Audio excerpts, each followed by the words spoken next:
So what did Solomon do? Exactly what God told him he was going to do. If he goes after the foreign women, he's going to worship idol gods. And so in his later years, when he got soft and when he felt more connected to his wives, concubines, than he did to the memory of the statement that God had instilled in him, and his comfort was more of a thing, because you're older, you've lived long, sense of comfort entitlement. You know what I mean? Like I deserve to have a certain quality of lifestyle every day. Now I used to feel that way, and I still feel like that way to a certain extent. Except now I'm comfortable with the fact that if he ends me tomorrow physically, or in 100 years from now physically, that even if I never were to receive any gift or anything that made my comfort level increase, that I would still be okay with who he made me. I would still be grateful for how he crafted me and how he made me. Most importantly, because I was created to be a help, not a hindrance to the word and will of God. And also because I get to have exactly what my heart's desires, all the knowledge and wisdom, and 100 wives, 100 bad bitches at the same time, all under the same roof, all looking to me to be the spiritual, physical, and all other guides in the family and relationships, and to be the mothers of all my children, and allow me to have descendants that outnumber the stars in the sky or the grains of sand on the seashore like Abraham. Because you know what? When I asked for knowledge and wisdom, he knew my motives were good.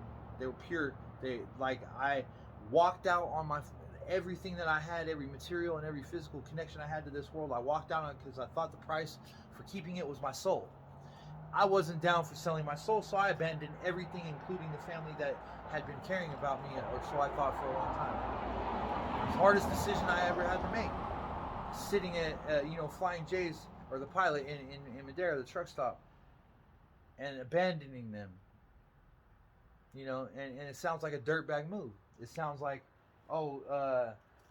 in hindsight, what backstory could we create that would make more sense than him having a conscience and not wanting to sell his soul? And if I had a conscience, then Jimmy Cricket would be my guy. It's not conscience I have. It is knowledge and understanding of the perfect will of God. Integrity is not really integrity when you know God is with you all the time. Everything's seen by him. Where's integrity?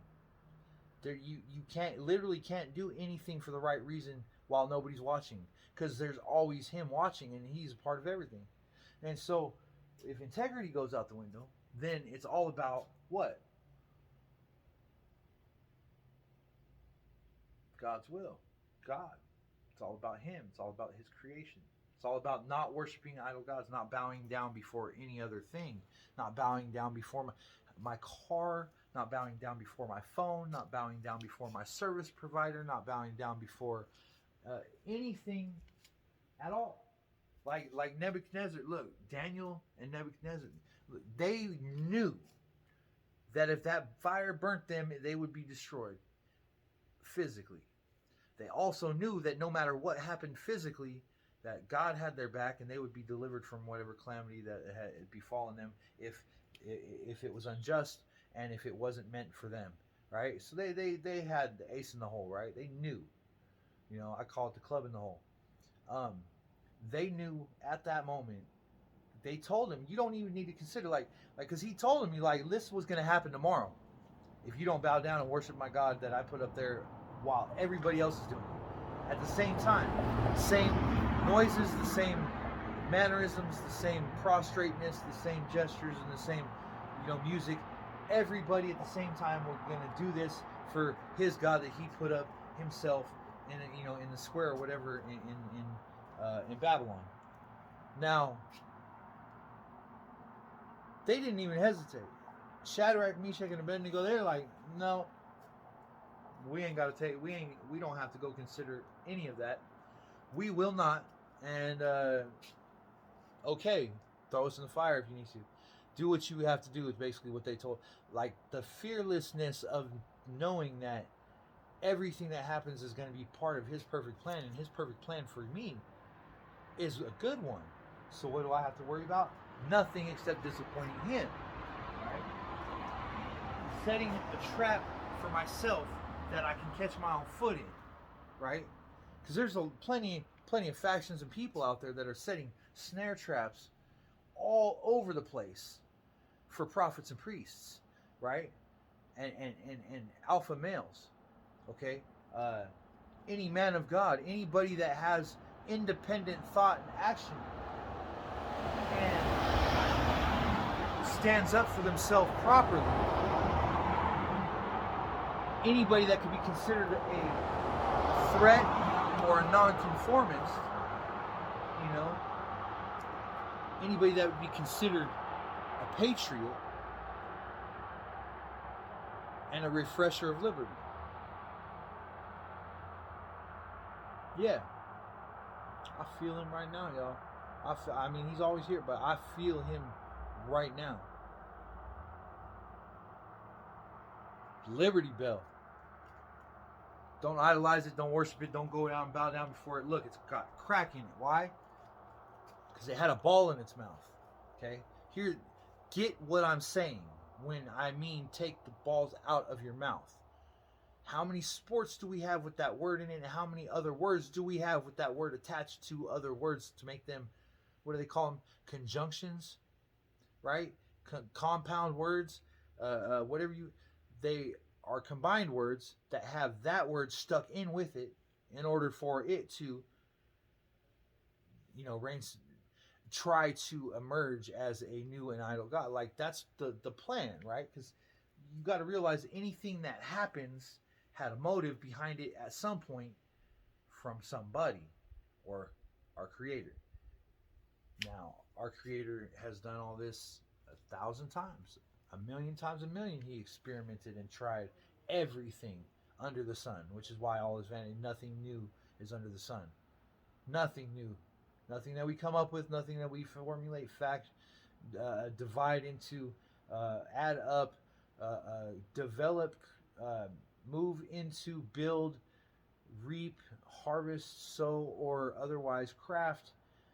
They've all been done before. Exactly the way you just did it and you thought it was so special. And that's not to get rid of your feeling that you're special, because God created us each individualistically, much like somebody creates a master craft or a master artwork or a masterpiece, right? Like the potter. The potter is a master of the clay, and he crafts it however he wishes, however he sees fit. You know, many times, like another son of man said, you know, and I hope you caught why I said it like that. Another son of man said, you know, it is not that I create or I design what the sculpture ends up being. I just clear away everything that's attached to what it already is, kind of thing, right? Well, God,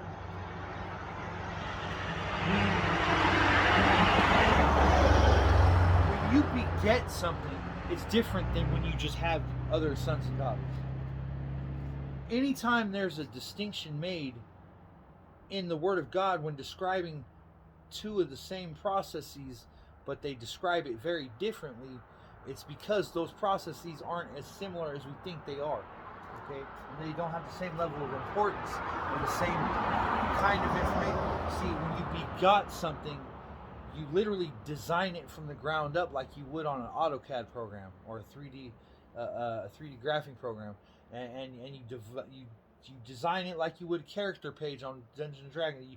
You create character that you want to play the part that you need played in the greatest role ever to, you know, come through history, you know, and it is literally like another son of man said, all the world's a stage and all the world but actors. It is still the same kind of understanding, right? And, you know, it said that the wisdom of the world will be made to seem as foolishness in this time, and And there's a way that one single exception will change everything, so that the wisdom of the world now is seen to have all these holes in it, and is completely superfluous, and or in most cases irrelevant, because there's a superseding understanding, an underwritten, superseding, indoctrinating, base, foundational, and multi-universal.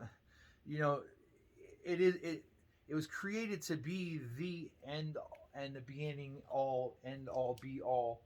You know, the single point of accountability for those of us who cross that line in the garden to actually partake of the tree of the knowledge of good and evil. Like,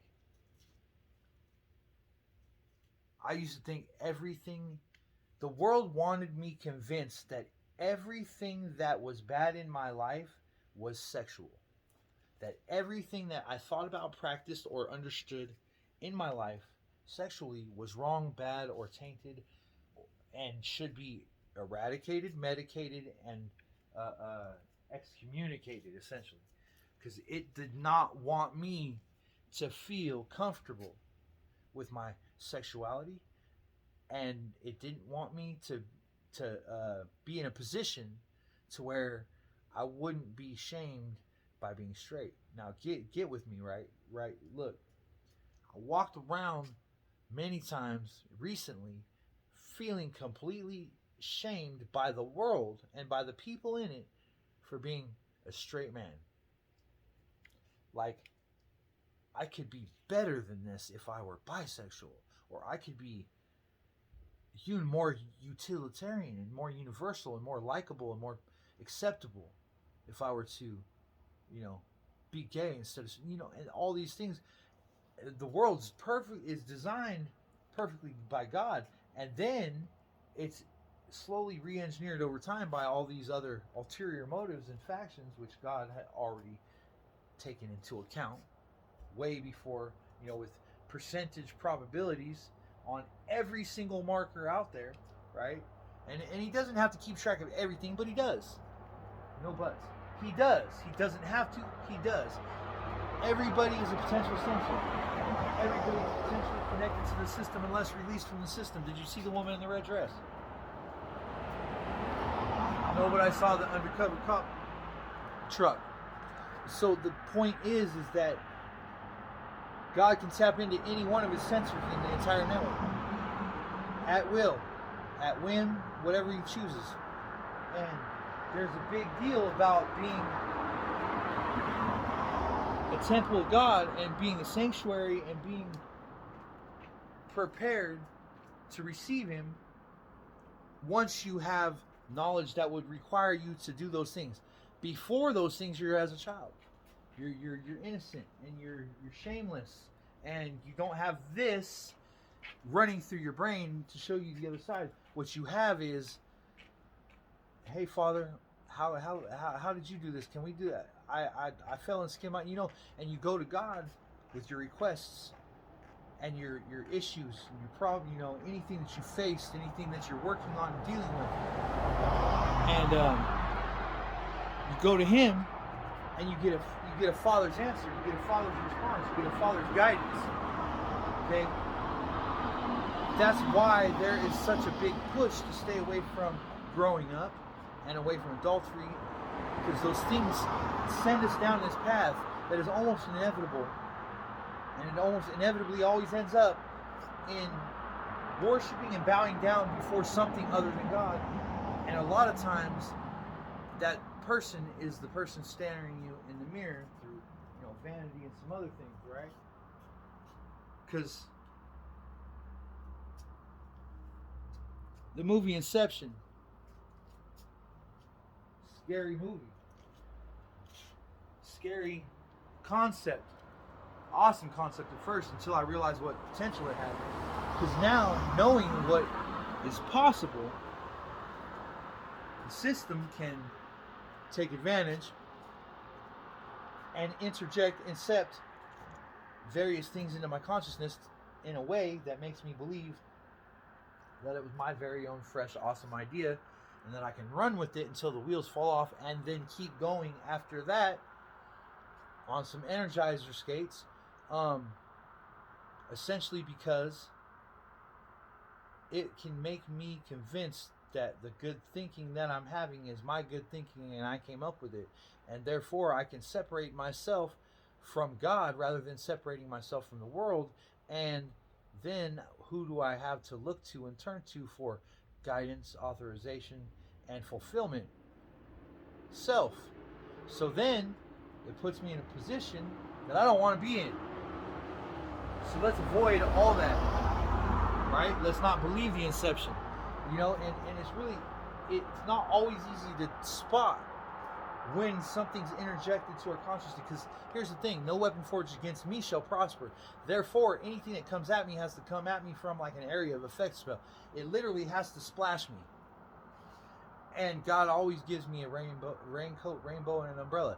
And then if that doesn't, if that's not enough protection, sure, He'll come up with some kind of impenetrable bubble that will be able to go through the center of the earth or something. The thing is that I know and I believe that this is the foundation that we should be starting with, because we've already cracked the egg. We've already opened the book. We've already partaken. Now, I'm looking forward to generations in the future that don't ever violate that Garden of Eden pact, that commitment, that covenant, that oath to not partake of that you took in front of God. Like, there are going to be generations that never actually partake of the tree of the knowledge of good and evil and can continue walking hand in hand with God naked in the garden, and exploring each other. Like what? So back to the sexual thing. Like literally, before we were ashamed of ourselves and knew the difference between good and evil, what do you think man and woman was going to be doing in the garden when God's not there walking with Adam? Exploring each other's bodies. I'm pretty positive, especially when it's innocent, because then there's no shame to come behind you and tell you not to. And so then you do it even more, and that puts us on a whole page of stress tolerances and flight simulations, test driving, like literally. Let's find out how far we can push the human body physically. You want to know who knows how far the human body can be pushed? It's porn stars.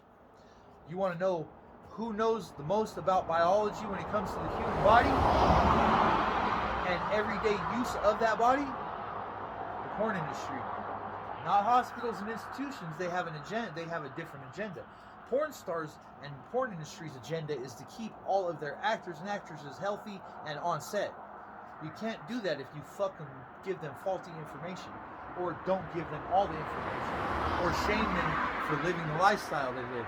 Now, that was my soapbox. I'm done with that, because I'm not here to preach about what I want. Having said that, I told you the truth. And I ended up on Job again. Am I supposed to be on Job right now? So we're on Jeremiah, right? So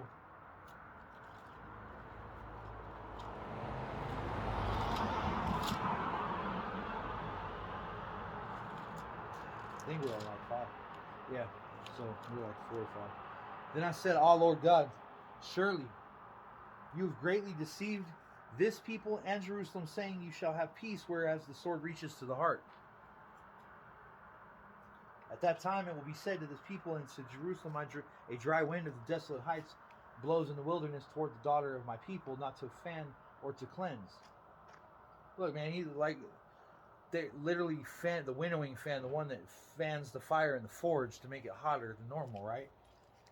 He's not using the fan to cool them off or to give them comfort. He's using the fan to, increase the heat of the furnace so it can destroy better. You know what I'm saying? Like, so,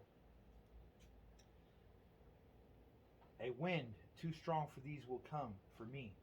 Now I will also speak judgment against them. Behold, he shall come up like clouds, and his chariots like a whirlwind. His horses are swifter than eagles. Woe to us, for we are plundered. O Jerusalem,